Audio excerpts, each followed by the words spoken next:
from the heart of Dubai, where tomorrow is being built today, to the world. Welcome to the CTO Show with Mehmet. Here, we redefine technology and reimagine possibilities. With Mehmet, delve into the riveting realms of AI, cybersecurity, and digital technology. Experience the thrilling highs and lows of startups. Immerse yourself in the spirit of entrepreneurship and witness the future of business innovation being written in real time. Now, without further ado, let's tune in and explore the future. Hello and welcome back to a new episode of the CTO Show with Mehmet. Today, I'm very pleased. Joining me today, Nahed Khairallah. Nahed, thank you very much for making it today. And as I was telling you, it takes a while between, arranging, between the booking and doing the actual recording. So thank you for, making it today. The way I love to do it now is I don't like much to speak on behalf of my guests. I keep it to them. But just as a teaser for the audience, we're going to discuss something which is, very important topic. We discussed it before, but I always like to hear different opinions on it. So we're going to talk about like HR, especially in the startup space. So without further ado, Nahed, please, I want you to tell us more about you, your background, and what you're currently up to. Then we can start the discussion from there. No, thank you, Mehmet. I appreciate it and happy to be on the show, of course. Basically, I work in the HR space with startups specifically. Been doing this for almost 15 years now. And basically, I started off, like most HR people, I fell into it by mistake because it was sort of a topic of interest to me. And I went through an early experience in my early career after I went out of college. I used to work in IT sales, and I have an IT background. I went to school for MIS, and my goal was to become, a software developer, and I do have some software development skills. But I sort of fell in love with HR over time because I had some experiences with some early stage startups early on in my career who had great product market fit, they had good finances, but they happened to always fail. And the more I looked into it and the more I studied it, it turned out that it was all around people-related decisions, HR-specific decisions and strategy. So it just piqued my interest really to dive into that world.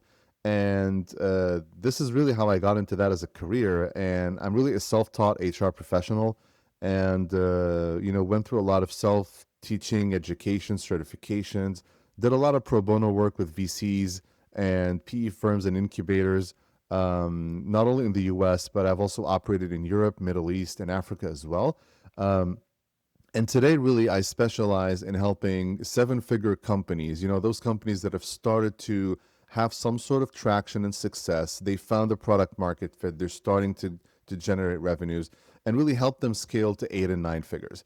And, something that a lot of people don't know, especially first-time founders, is a lot of companies fail during that period of time. They either scale too fast, they don't scale fast enough, and they make a lot of decisions that they can stumble upon. So I come in really and help companies to move past that scaling and really do it well, do it sustainably, and really help the company grow from there. And I do this through my own organization called Organized Chaos. Organized Chaos is, an advisory firm, but also I have a podcast and newsletter around the topic where I provide advice to founders and HR professionals in startups. So that's, if you will, a little bit about me. And I'm based in Dallas, Texas. And happy to talk more about the startup world. Fantastic. This is, the topic that we like to discuss usually here on the show. And thank you for, this introduction, Nahed. Now, you mentioned a couple of things which stopped me, and although I prepared the questions in my mind, but very valid points, and even something as someone also who had the chance to work with startups that were scaling in the Middle East, I always wondered, should we call them mistakes? Should we call them myths? That founder believe that they have to do at that exact stage that you described, which is the scaling, right? And going from maybe 10, 20 employees to now hundreds. what mistakes you see happening there? Like other, of course, you mentioned like fast, and hiring very fast and by big numbers. But other than this, there must Yeah. be something or maybe a pattern that you have spotted, Night. What you can tell us about that? I love that question. And yeah, it looks differently in different markets. And again, I also, I'm also from the Middle Eastern region, from Lebanon originally, and I've done a lot of work in that region as well. But there's a lot of, what I found is that there's a lot of common grounds globally between founders that I've seen. As a founder, and I'm a founder as well myself, so I have some experience going through it personally. Founders typically, when they make decisions in the moment, they believe it is the right decision. In a lot of cases, when you start experiencing a little bit of success, and especially those companies that sort of hit that 7-figure mark, and they start seeing, hey, money's coming in, we're growing, we have more customers and more revenues, you have that feeling of invincibility at some point. That, hey, we're knocking it out of the park, things are going to keep going well, and we just can't make a mistake at this point. A lot of it's, first off, there's the mindset that I've seen a lot of founders, once they start seeing some sort of success, they relax a bit in terms of analyzing their decisions. The second thing I see, which is a little bit related to hiring, because if you look at a lot of the startups today, right, it's mostly a knowledge-based economy. And you're talking about people in tech, technology, software developers, product managers, BD people, a lot of folks, very knowledge-based kind of operations. Which means it's manpower heavy. And most companies today who are in tech, when it comes to their payroll, it really accounts for, like, the lowest I've seen really is like 50% of their entire expenditures. I've seen it as high as 80%. So as a company, bare minimum, half of your spend is on headcount. The biggest mistake I see on a headcount level is that companies don't spend enough time to address what every role is going to be doing in this company, not only for the short term, but as the company grows or as the company shifts and pivots, how will a specific role shift with it? So give you a little example here. Let's say that you're a company today that produces, let's say you develop a B2B project management software, like an Asana, right? Or a Basecamp or so forth. If you are planning on sticking to that same product for the next 5 years is one thing. But if you're planning, let's say, on diving into other verticals, let's say like task management, like let's say you want to operate not only on B2B project management, but let's say you want to go into some other industry. There's different considerations there. A lot of times companies, and what I've seen founders do, is that they try to hire mostly for their near term. And what happens is that once there's some changes, and like in a lot of startups, you don't stick to the plan religiously because there's a lot of changes happening in your market and in your day-to-day that pivots happen. So a lot of times decisions are made with a very short-term view where we either hire too many people that become obsolete in a short period of time, or we take our foot off the gas and we don't actually build up our skill set to actually be able to go into different verticals and so forth. So you're pretty much missing opportunities. That's one of the biggest mistakes I see. The last one that I'll talk about, which is very common and I see across the board, is founders actually limit their own company scalability.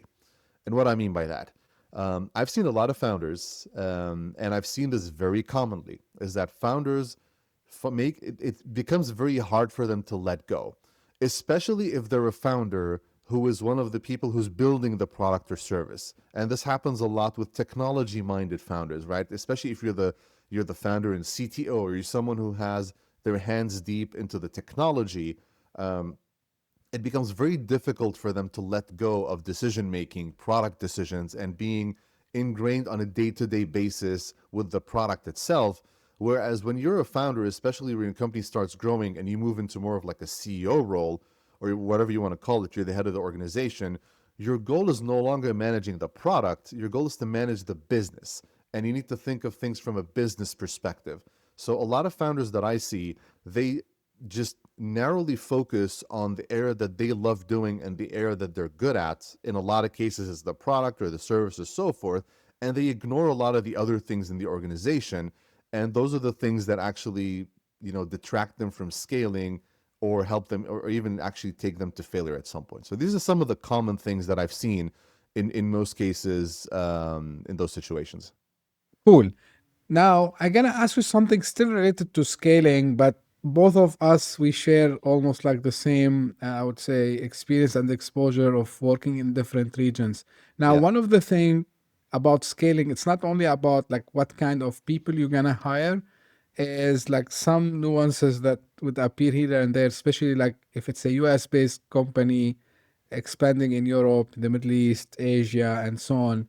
Now, when do you think a company, of course, from leadership perspective, they are ready to scale globally from, of course, headcounts perspective? What's like some of the early signs that they have to have? Of course, you mentioned about product market fit. We know that they have the product market fit. We know that their product is something that can be sold or bought by customers, everywhere, regardless.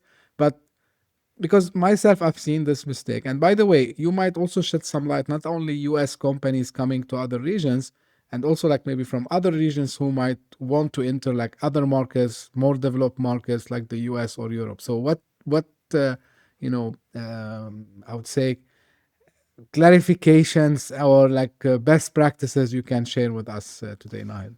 No, I think that's an amazing question, and it's something that I've also had experience with. I've taken U.S. companies global and international companies, like in the Middle East, Europe, and so forth, also in the other direction.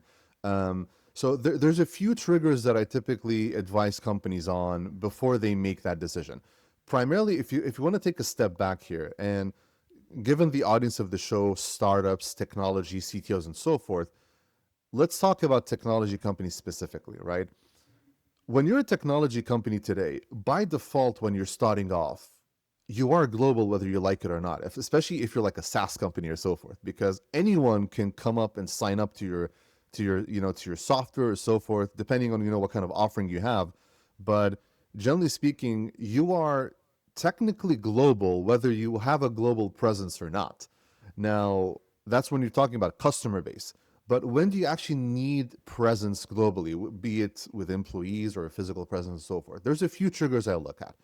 One is the first thing I typically, trigger founders and leaders and so forth to think of are is our availability in an international market physically going to improve our ability to offer our product? Is it going to help us gain market share, or is it going to give us an advantage that we do not have today? That could be something like localization expertise. It could be that there are some markets where the sales channels are not typical like they are in the US or Europe or so forth, where you need maybe more of a physical presence, or maybe you need partnerships with local vendors or things of that sort. So are the market dynamics different to a point where you need to actually have presence in that market so you can actually sell? Or is there some sort of advantage you're getting? That's the first trigger I look at. The second trigger I look at is there talent that you're unable to access in your local market that will give you a competitive advantage and they're available in those international markets? Those are really the two biggest things I look at. The final one is, well, this is more like an HR compliance thing, is are you looking to hire people on a full-time basis, contract basis, freelance basis, and so forth? Because depending on your answer to that question, it determines how you actually hire people in international markets.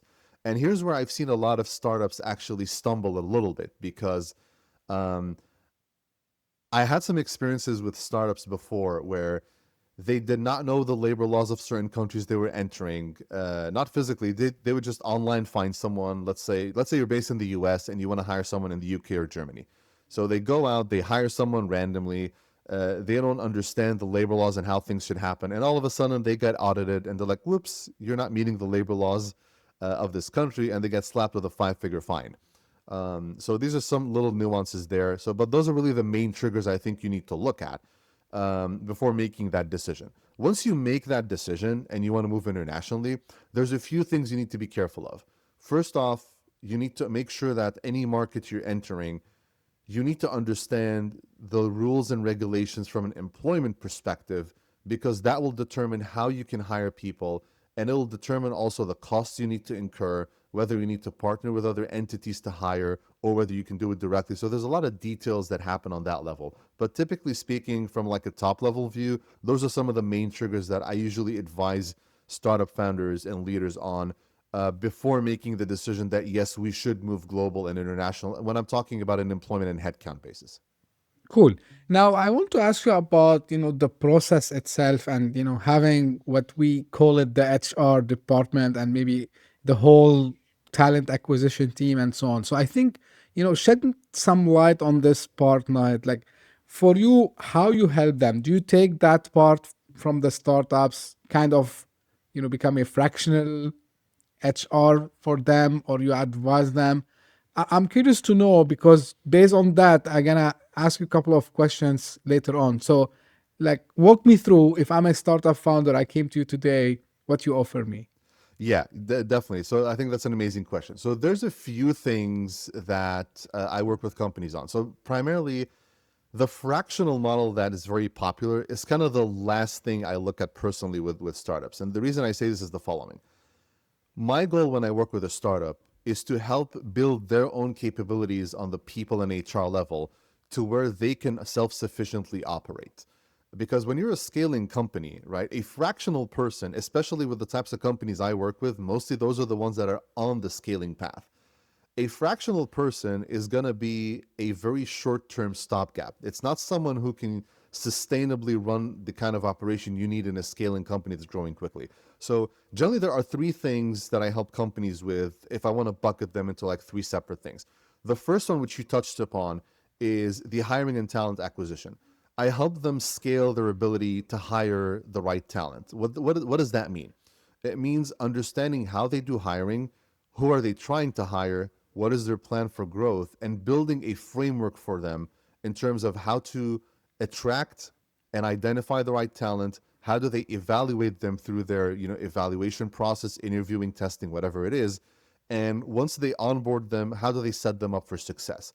So that's the first kind of bucket of things that I help with, because hiring is typically the most important area of HR, especially for early startups. Because when you're a small company, every person plays an outsized weight in the organization. If you're a 50-person company, you're going to have every single person in your company, or at least you want to have a Michael Jordan in every one of those positions, right? Because you can't afford not to. When you're a 1,000-person company, then you don't need that level of talent density to succeed. So that's the first thing I kind of work with them on. The second thing, which I think is one of the most important things that people don't think of who are in HR, like myself, is building the operational infrastructure. So we're talking here about their internal operating model, their HR operations, their HR tech stack. How does it connect and interconnect with the entire enterprise? How does it enable the work to happen? And is it actually helping the business achieve its goals better, or is it just a jumbled up concoction of policies and procedures and tech that actually hinders the company and slows it down? So that's the second thing I work on, is how do we design an HR tech stack, an operating model in HR that is scalable, that is not short-sighted, and it helps the company actually move faster and achieve its goals faster. And the last thing is what I call the HR scalability work. So yes, you need to set up an operation and you need to set up the HR tech and all that kind of stuff. But when you're talking about HR scalability, you're not only talking about operations and tech. You're talking about everything that touches HR, from how you reward employees, to how you look at performance, to how your culture works, to how the organization structure is put together. All these things, when they're working together in harmony and they're built for purpose, they help the company move much quicker than they need to. So those are really the main three buckets I help companies with.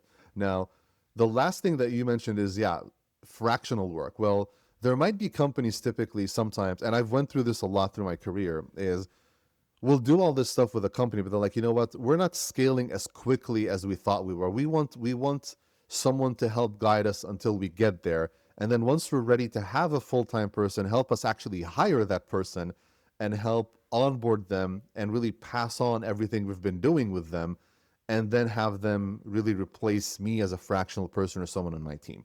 So yeah, those are kind of the models I work with. But for me, those three main buckets I mentioned initially are the three main ones I kind of help companies with. They're fixed in scope, they're fixed in timeline, they're fixed in cost. They're like, yeah, this is what you're getting, this is how long it's going to take us to do it, this is what you can expect. And my goal is always to help build internal capability at the company so they can run things on their own and not be at the mercy of a consultant or a contractor and so forth. Cool. Now, it's good you describe it this way because actually this is the question I prepared, but I prefer that you explain the whole process and the whole, spectrum of things you help founders with and startups with. So I can ask you the question that I have prepared. So, how do you handle an objection of a founder, or especially if maybe they are first time founders, maybe they haven't been in that before, maybe they didn't understand ever how HR works, and they might come to you and say, like I get your point, but like it's just you're adding an administrative department.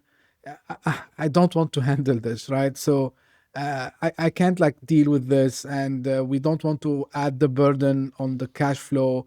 Having a department just managing HR stuff, like we can go and rely on for talent acquisitions, maybe some companies that they do this, or maybe they would try to do it themselves. And for the day-to-day operations you just mentioned, yeah, fine, like we know some tools, we're gonna just hook our systems in, and we took forward. How do you handle such objections, and why actually they should not be Yes. thinking the way I just described it? No, so the kind of objection you're describing is a very typical thing that I kind of deal with every day, to be honest. And the reason being, and you kind of touched on this very beautifully, is that HR is perceived as one of those necessary evils, something you kind of have to do at some point, and you try to push it off as far away as possible. And it's normal, right? When you're a startup, your focus is on how do I increase revenue? How do I grow the customer base? How do I put my company in a position where, especially as a founder, I'm financially independent? Maybe I want to exit. You're thinking of mostly the business side of things.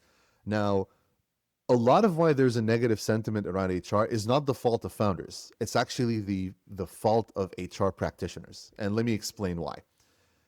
HR traditionally is seen as an administrative function because HR people have done a very bad job of showing how HR can actually be an enabler to business success.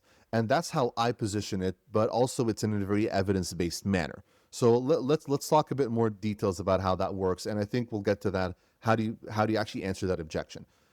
For HR to be successful or even useful, in my opinion, if it doesn't help the business do better in terms of revenue or in cutting cost, and not cutting cost by cutting headcount, by actually making the operation more efficient in an HR way that someone who's not in HR will not know how to do. How to build a strong culture that will retain top talent and attract them. Those are all things that impact your ability to deliver as a business, right? Now, the other side of this is why I think HR people have not done a good job of really positioning the function as a strategic partner, is because unfortunately, a lot of HR people don't understand the business, which is the biggest problem here.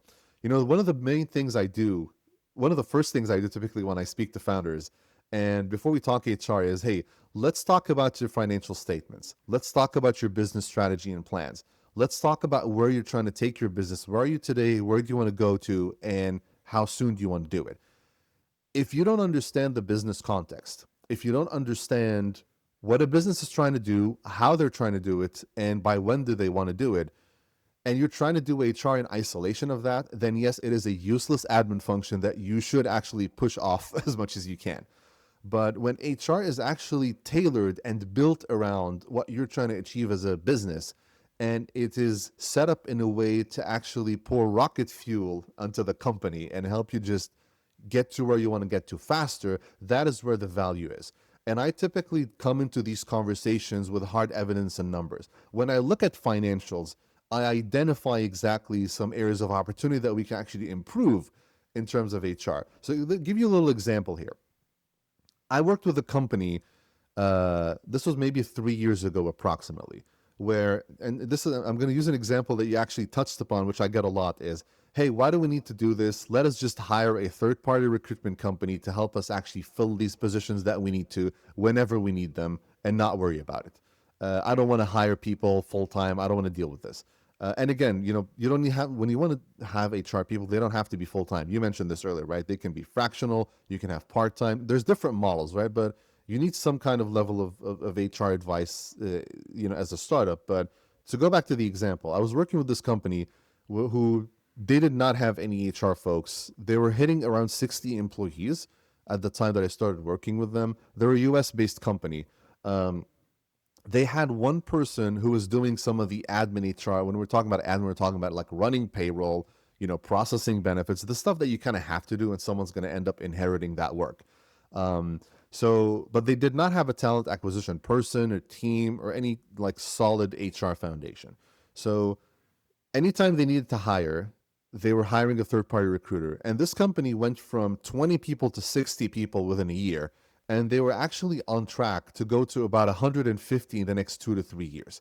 So when we did the math together, they were spending on average, right, per hire, around $20,000 to $25,000, right? This is on recruitment fees. And on top of that, they were actually spending on advertising on different places like LinkedIn, Glassdoor. They were just pretty much spitballing stuff all over the place. When we looked at their entire spend on an annualized basis, the company was surpassing $500,000 a year in terms of HR spend, right? Which was happening on bits and pieces. When I came in and worked with them, we trimmed that $500,000 down to $50,000 in 6 months. And that did not impact their ability to hire. It was really about fine-tuning how their operation worked. We did not hire a full-time person. We just helped them optimize really how the recruitment should happen, when they should go to seek recruitment support, and we built in some internal capabilities in HR that helped them be able to attract talent without having to always seek third parties, and build sort of an internal operating system to help them really drop down that cost. So that is something typically a founder will not think of very quickly, right? I didn't help you maybe generate revenue with this specific example, but I trimmed down almost $500,000 in costs for you that you can deploy in places where they will have a better impact on your business. You could deploy them in marketing, in product development, and so forth. So there's a lot of examples of that sort, but my typical way of doing things specifically is that you need to see where the business is at, what are they trying to do, and you need to understand how things are put together and how they work. Like if you're a software company and you have Scrum teams, right, and feature teams and so forth, if I don't understand what is a Scrum team, how does it work, who are the components of it, and how much manpower you need to develop a feature, what is your timeline, what is your time to market, all these different things, I cannot do my job properly. And that is unfortunately where a lot of HR people drop the ball, because they don't understand these things and they're unable to show value and add value in that way. Right. Now, you mentioned culture a couple of times, Nahed, and this question I had in my mind for a long time. Of course, after speaking to a lot of founders, people in HR and so on, I think I kind of have my own version of it. But one thing we see a lot, and we know why it's coming, but I like always to hear different perspective. So here's the thing. Of course, and every founder or founders, when they start, of course, they put in mind what they are building, they have their purpose, they have their whys, and all this. Then they figure out they need to gather a team together to build, right? And then they start to say, yeah, we're going to have this culture, right? So they try to build the company culture. And then the company culture, when they scale, it becomes part of, everyone knows, the HR employees book, right? The famous book that no one reads. Yes. Now, the question is that always I had in my mind, we hear these stories like when we were like small team, culture was perfect. And then slowly, we started to grow. And then actually you can see even, and today, this is why I like the internet. The internet is the best, witness for all things. So you go to the startups, which became scale ups and even like full grown companies. And you see, for example, you go to Glassdoor, you go to any site that they have reviews, or you read any forum, and you start to figure out that after they grew, that culture started to shake. Took a What's your nosedive. take on this? Is this a destiny, or you know, w- is there some other ways to fix this? I would No, love to hear your opinion. that is an amazing question, and also something that is very frequent. To start from the end, no, it's not destiny, because if you look at companies like Netflix, companies like Zapier, companies that have hundreds and thousands of people, their culture has remained intact. But let's take a step back here and look at, hey, from startup, how does culture look like, and how does it actually get to this stage, right? Because I think it's important to understand why does it get to this point, because if you understand the why, you'll know kind of how to, how to get away from it and how to actually do things to avoid it.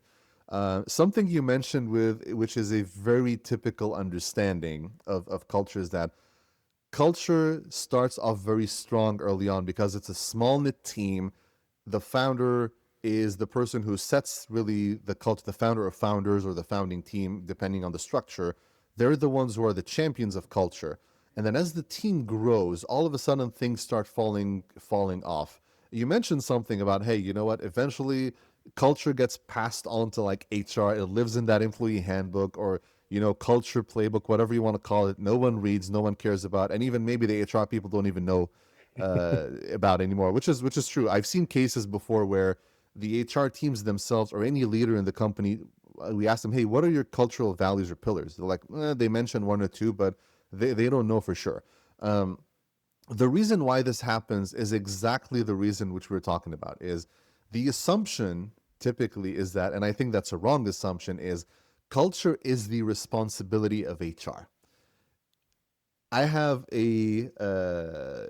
kind of like a wake up call for most founders and HR people specifically. Culture is the responsibility of everyone. And what do I mean by that? From the founder to every people manager to every employee.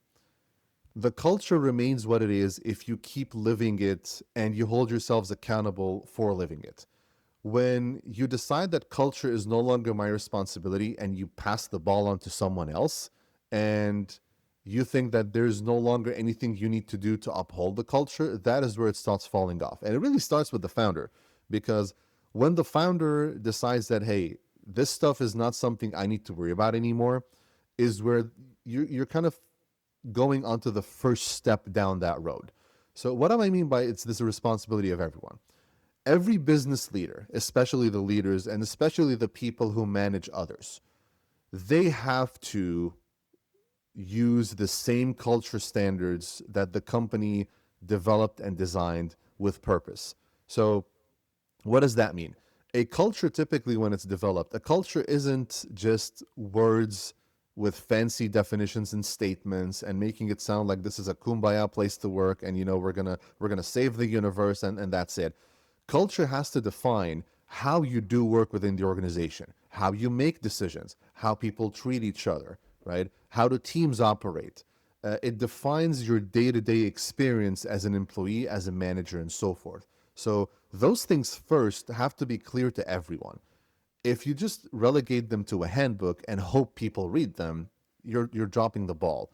Founders have to always have check-ins with their leaders on culture.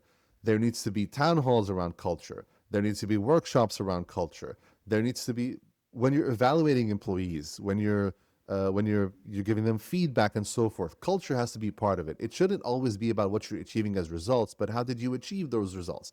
If you're not operating in a way that aligns with culture, you probably shouldn't be there. So culture dies when leaders decide that it's no longer their responsibility. HR is an enabler and a guardian of culture. HR is pretty much, kind of like the police officer sometimes, who can detect and determine where is culture falling off, where are we doing well, where aren't we doing well, and sort of help strategize in terms of what are the things we need to do to uphold those cultural standards. But HR cannot alone make the culture strong or keep it strong, because if you want to think of it, HR is not working day to day with every single person in the company. It is the actual leaders and the people managers and the employees between themselves. HR is a support function. It is not a function that is working day to day with every single person. HR is talking to the employees and to managers and others to understand and gather this intelligence and help build a strong culture, but culture ultimately is the responsibility of everyone. And as as soon as it stops being the responsibility of everyone is when it dies off. So that's kind of, if you will, my spiel around that topic. Cool. Now, a couple of things came to my mind, and actually, I speak about this in different contexts also as well, which is you kind of touch on it. Is we tend to always take a playbook, whatever you want to call it, framework, and then try to apply it across. So everyone remembers, the first people to bring the ping pong table, to the valley, Google. So every single company start to do the same thing, and Yeah. we started to see like there is also the culture copycat model also as well. So we've seen it in sales, we've seen it in marketing. So it looks like also people copied these, which it's good. I'm not saying it's bad, but I mean, and I won't just, I'm saying this as a comment because you mentioned something previously about like when you bring someone for the HR, they should understand the nature of the business because you can't just like bring, I don't know, like whatever worked in X company and then it's gonna work in Y, right? So, and I think this is our biggest problem in HR in other fields also as well. We try to generalize a lot. Do you agree with me, Naid? Oh yeah, look, in HR, I think it's a big problem. And you really hit that nail on the head because a lot of HR people, they will take the playbook that they learned 10 years ago at a company and they will copy it from every single company they go to, regardless of size, regardless of business and so forth. Again, it's a symptom of not being able to contextualize and understand the context and nuances of every business and how you need to change accordingly. I think there's always value in learning what others are doing, right, and understanding it. But for example, I don't like the term best practice because when someone says best practice, it means that that is the best way of doing it. There is no other way to do it. That is how everyone's been doing it. That is how most people do it. So let's do that. Best practice, in my eyes, means that, hey, this is one way which has been successful, right?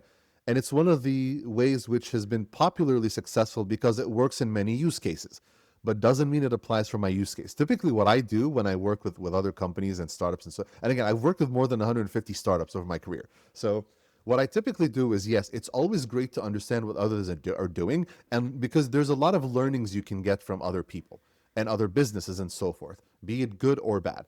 But at the end of the day, you have to take what works for the business you're at. There are some things or best practices that will not work for the business you're in. You might actually have to, in most cases, I'm actually an advocate of developing your own practice because it is best for you, because it's tailor-made for your company.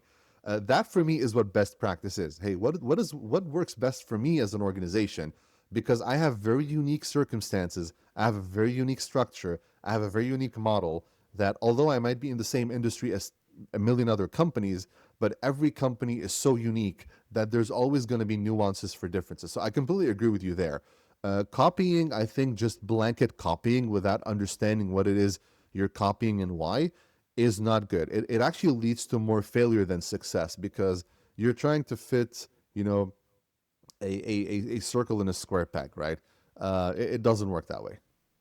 Absolutely. And the reason, I brought this is, which would lead to the next topic I want to ask you about, is burnout and layoffs. Because, when people start to feel, they are just being in an environment which is mimicking something else, they they panic, they freak out, like, yeah, we don't want to be in the same environment that maybe they worked there also before, when they were startup, they've seen it. So as we say, like we've seen this movie before, right? um Yes. Now, Deja vu, PTSD. exactly. So from founders perspective, how they can avoid burnouts, of course in coordination with the HR team, burnouts. And this is the first thing. So burnouts lead to people resigning, and we've seen it actually in both startups and full-fledged companies, the silent resignations. And Yes. the other thing, this is also when the culture is not properly built. So what would happen is that they're gonna grow very fast, and then they're gonna start to do mass layoffs. And the problem is that I've seen it also. So people start to say, hey, like, but you said we're family. You said like our culture, like we all get tied to each others. And, tell me a little bit working with like that number of startups. What have taught you now? Yes.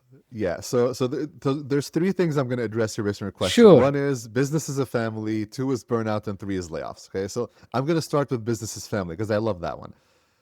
If you hear a business tell you or founder tell you we're family, run in the other direction. And there's a reason why I say this. A business is not a family, it's a business. It's a group of people who have mutual interest and mutual gain, right?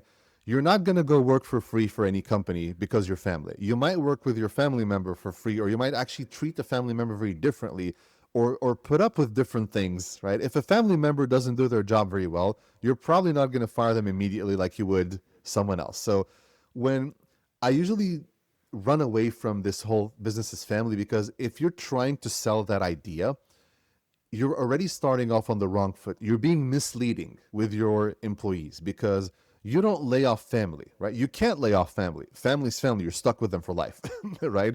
So that saying, I think, is a step in the wrong direction. I think it's important to have a transparent understanding on how the relationship works.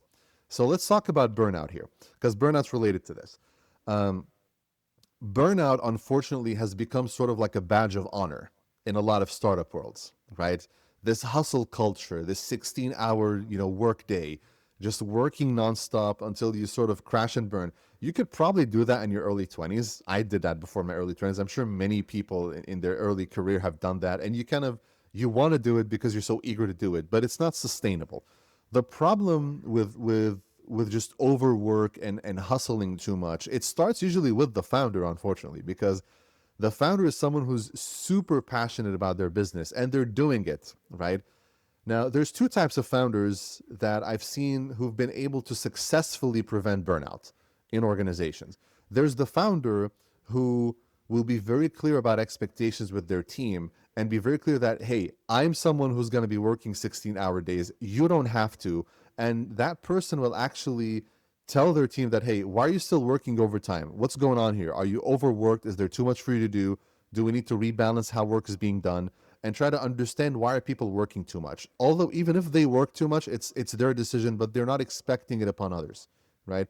The other type of founder which I've seen successfully prevent kind of burnout is that they themselves are people who are very high on making sure that work is done with a specific time frame. They will work 5 days a week, 8 to 9 hours a day, and to them it's that, hey, if we're doing more than that, it means that either we're taking on too much work that we can't handle, or we don't have enough people, or our processes are broken and we're not moving as fast as we need to. So they look at it from that perspective.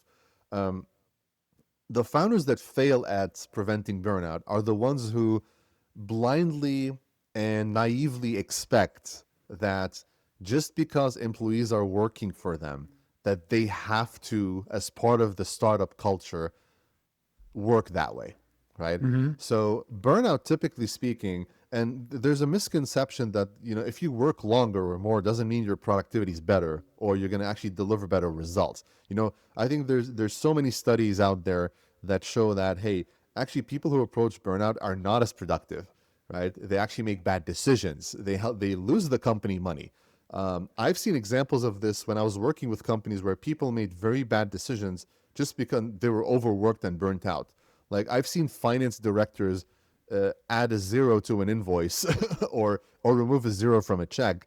I've seen different types of mistakes that typically you won't see when someone is really fully energized. So burnout is something that's completely avoidable. A lot of cases, it's one of three things. It's either you've taken on too much work and you need to scale back, right? Or you don't have the right people in terms of either amount of people or the type of people, the skill sets to do the jobs you need to do. So you need to shuffle things up. And the third thing is the way you work is not ideal. You work in a way that slows you down. Maybe you have too many approval processes. Maybe you're funneling decisions to an individual person. Like, hey, if let's say there's one person who signs off on all product decisions and they take a vacation for a week, everything stops. No decisions are made. So little examples there. So that's in terms of burnout. The layoff one I think is very interesting because layoffs are always, almost, I'm not going to say always, almost always a result of bad planning. Mm-hmm. Almost always. Um, it's when you look at the news, it's always painted to be like the market dynamics aren't great. You know, the economy's taken a hit. We have COVID, for example, is an exception, right? When you have exceptions of that sort, then you look, the playbook's out the door. No matter what planning you do, you can't plan for something like that. But exceptions aside, on a day-to-day basis, when companies get to layoff territory, they're doing a few things wrong. One is they are not fully addressing every single hire and why that hire needs to exist in the organization. What do I mean by that? What I typically advise founders and leaders to do is when they want to make a new hire, I give them a questionnaire, a list of questions to think of through their mind before they make a decision. Some of these questions include, right? So, what is this new hire adding to the table today that we do not have? Right? Is it a skill or is it capacity? Right? Are they adding a new skill set we don't have, or are we trying to add capacity, more of the same? The answer to that is very different in my mind, because if you're adding a skill, then okay, great. What are you trying to do with that skill? Are you trying to add a new capability? Are you trying to build a new product or service or so forth? If you're adding capacity, why do you need more capacity, right? Before we start hiring, let's look at the operation itself and see, hey, can we actually realize efficiencies in the operation before we add headcount? Because adding headcount to a broken operation actually doesn't do you very well. So that's one example. So planning is the biggest issue here. The biggest issue in planning is that managers and founders do not think through well enough why a role needs to exist, especially when they're small, when they're sub 100 people. Because every hire takes up a significant percentage of your expenditure. And if they're not carrying their weight and they're not adding real value, then the expenditure is going to be higher than the value they bring in. And that's where you start seeing finances drip. And that's where companies get into layoff territory. That's really the biggest reason I see why companies go into layoffs. And a symptom of that is what I call that false sense of urgency. A lot of times, and you've probably seen this when you've worked with startups, especially those that are growing a bit, every manager wants to hire people yesterday. And they make it sound like if they don't hire someone today, the sky's going to fall. We're not going to meet our projections. We're not going to do this. If we don't have this one person, right, we're not going to make it. If we don't have that additional resource, oh my God, it's Armageddon. No, it's not. The sky isn't falling today. It's not going to fall tomorrow. It's not. If your business is hinging on having one person here today versus 2 weeks from now, there's something much bigger than that person wrong with your business, right? There's a lot of things wrong that are outside of headcount and manpower. So that's kind of my take on layoffs. Layoffs is typically a symptom of bad planning. It's preventable, severely preventable, even in economic downturns. When you're very purposeful in hiring, every hire is well thought out of. And also something which I help companies do a lot of cases to avoid layoffs is hiring based on skill set, not hiring based on a fixed job description. There's a lot of skills that people have and a lot of skills that you can deploy in a business that can be transferable into different places in the organization, and having a wide scope of skill sets, as opposed to just always hiring for a very narrow job description that might be obsolete or might not be needed if, for example, we lose X amount of revenue or we lose X number of customers, then oops, we need to cut half of that team. So there's different techniques and ways of doing that. But eventually, yeah, it all comes down to planning and not thinking through why a resource is needed. Absolutely.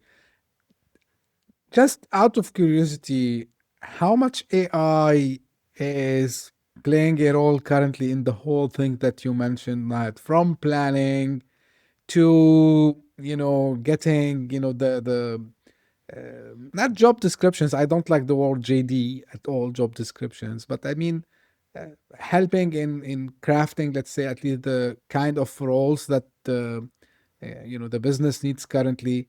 What are you seeing in that space? And I know like you're also close to some HR tech, so would love to hear like what you're seeing other than AI also as trends in that space.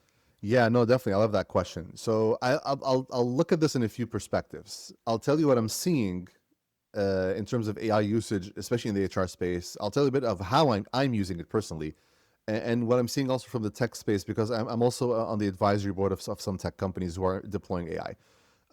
What I'm seeing in the industry, generally speaking, with AI, in HR specifically, it is still very early exploratory stages. And what I mean by that, there's a lot of trial and error, a lot of people trying to do different things. But what's most common today, which I'm seeing, which is becoming a bit common, is AI in HR specifically is being used mostly in three different areas for the most part. One is compliance and labor law. And you know this about AI, right? AI models are as good as the prompts and inputs you give them. And especially if you're asking AI to analyze data and so forth, right? How good your data determines how good the output is. So a lot of AI's output is dependent on how good your inputs are. So labor law and compliance, the beautiful thing about that is that the labor law is the labor law. You can access it anywhere. It's available online on most government websites, or even if it's not, you can just download the document and upload it to AI. It's fixed, it's clear, it's concise, and there's a lot of documentation on it, right? So especially like in a market like the US, we have 50 states, 50 different kinds of labor laws in different states. There's some common federal stuff, but there's a lot of nuances. So it is almost impossible for a startup who has maybe no HR folks or maybe one person at best to manage all those changes that happen on 50 states. So you just dump that documentation in an AI model, you ask it a question, it's fairly very accurate in terms of the responses and guidance it gives you. So I know labor law attorneys are probably hating this right now because I'm sure their business has gone down. Because typically, like in the US, they charge like anywhere from $500 to $800 an hour for those kind of services. You can just dump them in a capable AI model. It gets done. The second thing is crafting things like policies, procedures, and job descriptions, generally speaking. Now, how that is being used is hit and miss, because a lot of HR people typically, they just like, hey, I want a policy, let's say on remote work. Enter, and it just blurts out something for them, right? But the ones who are doing it properly are the ones who are actually giving a lot of context, looking at the business needs, and giving as much input as possible, but also then fine-tuning the output to their needs. But it's an amazing time saver. And I do this as well when if I'm drafting like long documentation and stuff, I'm very detailed in what I'm looking for, but usually AI is a good way to use as a first draft to give you sort of the initial building blocks, and then you go from there and contextualize. So those are really the biggest areas I'm seeing HR practitioners use it today. There's been some experimentation in interviewing, and there's some tools out there that do like video-based sentiment analysis and language analysis and so forth. Not a big fan of them, because one is there's a lot of red flags from a labor law perspective in using them right now. So depending on the country you're in, you might get into legal hot water for using some things of that sort. But also, assessing a human being's capability to do a job based on an interview has always been sort of a coin flip to some extent. It is not an exact science. So relying on one input to make a decision on whether someone's good at doing a job or not is not very realistic. It's actually delusional, in my opinion, if someone thinks of it in that way. How I use AI a lot these days is I've become a big fan of analyzing big amounts of data. So typically what I used to do is when I wanted to, let's say, analyze, again, I'm very heavy on data and analysis and so forth when I'm working with companies. I used to look at all these spreadsheets and information, and I'm someone who likes using R and R Studio. So I'm a big on R programming and data analysis. So I used to sit there, do all these joins, these graphs, and all that kind of thing. Today, what I do is I clean up the data the way I think it's going to be best for the AI to digest. I dump it into a model, and then I ask for certain analysis, I ask for certain charts and so forth. Things that used to take me a long time to do, it does it in a much shorter time frame, right? Now, again, in some of these cases, typically speaking, I don't do this plainly outright, because sometimes there's some sensitive data that you shouldn't really use with an AI model. So typically, I'm very picky with the kind of data I use. I only use anonymized data. I use data which can be traced back to a company, things of that sort, because there's privacy concerns that. And typically with the kind of engagements I do, you kind of be cognizant of those things. What I'm seeing with a lot of HR technology today is that especially the HR piece and AI, they're trying to figure out ways on how to make HR processes much faster and much more efficient and effective. Performance management is one that I'm seeing a lot of companies try to dive into today. It is probably the most hated process in HR by managers, by employees, and even HR people, because it's typically considered very subjective.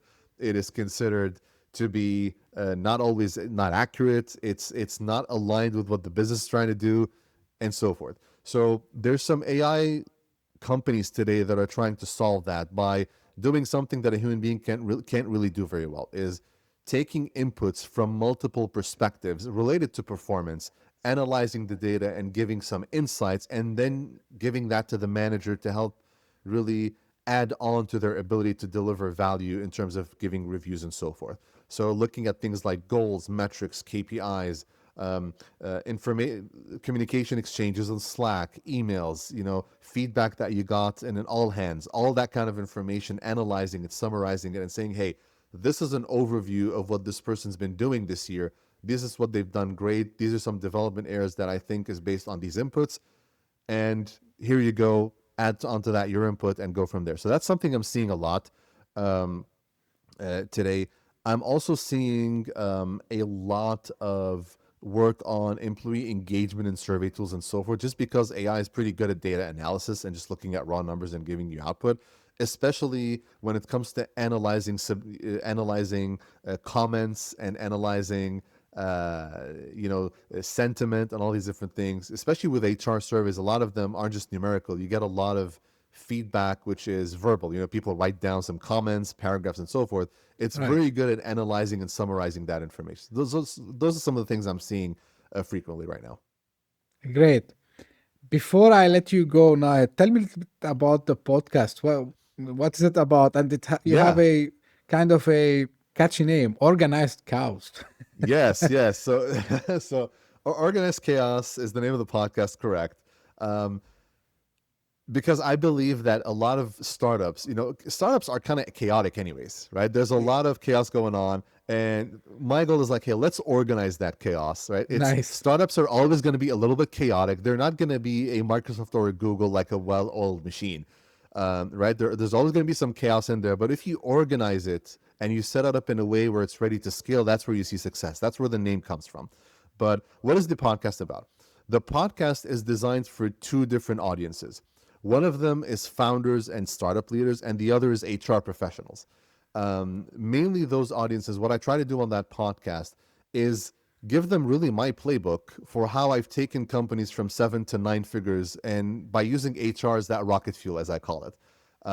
Because it's not typically thought of, HR is not typically thought of as a business enabler Right. and a catalyst to growth. Whereas I've been doing that differently, and that's kind of what I try to do on the podcast. So the podcast, typically there's two different models to it. There's some episodes where I'm just providing some of my knowledge and some examples and cases, and pretty much just passing on knowledge to founders and HR folks. And the other group on the podcast is I actually interview founders and HR professionals at startups who have gone through a lot of the things that I talk about on the show and give their own experiences and their own advice and their own really specific cases and successes and failures that they've seen to really help founders and HR professionals succeed at startups. So again, for me, my goal is to really that I consider like that's free knowledge that I want to give people as well. People also who are more interested in, let's say, reading. There's a newsletter version of the podcast which summarizes the key learning points. So hey, if you don't want to listen to, like, most episodes are within the 20 to 30 minute mark. So if you want to, hey, give me the short and sweet version, too long didn't read in 5 minutes, the newsletter's there for them. And I'm actually working right now on a course for HR professionals who are working in startups or want to work in startups. It's called the HR Operating System for Startups. So it's on the website right now. There's a wait list. It should be launching in August or September, specific for HR folks who want to. It's pretty much me just giving everyone my playbook, my templates, my frameworks, everything that I've really done over the decade plus with 100 plus companies, and really passing that knowledge on to HR practitioners. Love that. So the question, where people can get in touch now?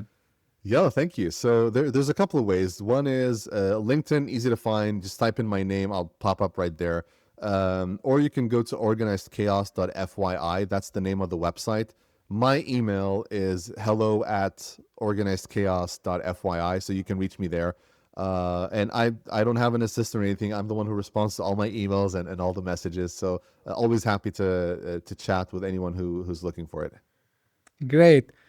So really, I enjoyed the conversation. I like the energy. I like, you're sharing all, what you have collected over the years also with the audience. And I think it's very important for founders to focus on these things, because I know some people, they think, yeah, well, let's figure out that later. But, if you are really, going to build last long companies, and companies that they're gonna scale and become like iconic companies, as we call them. So you need to build everything, every single thing in the foundation, including your HR and hiring on a good basis. And this is where Nahed, add a lot of gems, I would say. And of course, I advise people to go, check the podcast and check the newsletter, which we're gonna put the links for them. If you are listening on your favorite podcasting app, you'll find them in the show notes. If you're watching this on YouTube, you'll find them in the description. So again, Nahed, thank you very much for this conversation today. And this is how I end my podcast. This is for the audience. If you just discovered our podcast by luck, thank you for passing by. I hope you enjoyed it. If you did so, give me a favor. Subscribe, share it with your friends and colleagues. We are trying to do an impact. We're trying to, as Nahed is doing, we're trying also to give back and share the knowledge with as many people as we can. And if you are one of the people who keeps coming again and again, and they are so loyal to the show, thank you very much. I really appreciate your support, your help. Not only this, because of you and of course my guests, you took the show to next level this year. So from the beginning of 2025, we've been like ranking in a couple of countries. But what started to happen in May and now in June at the time of this recording, we are ranking in 5 and 6 countries at the same time in the top 200 Apple charts, which is I didn't see before. This is not because of me. This is because, of course, of my guests and you, the audience. So thank you very, very much for the support, and keep the feedbacks coming also as well. I read them all as Nahed. I don't have an assistant. I read every single email. Thank you very much for tuning in, and we'll meet again very soon. Thank you. Bye-bye. Hit that subscribe button. Share the show with your tech-savvy friends and fellow entrepreneurs. And leave us a review on your favorite podcast app. Your support means the world to us.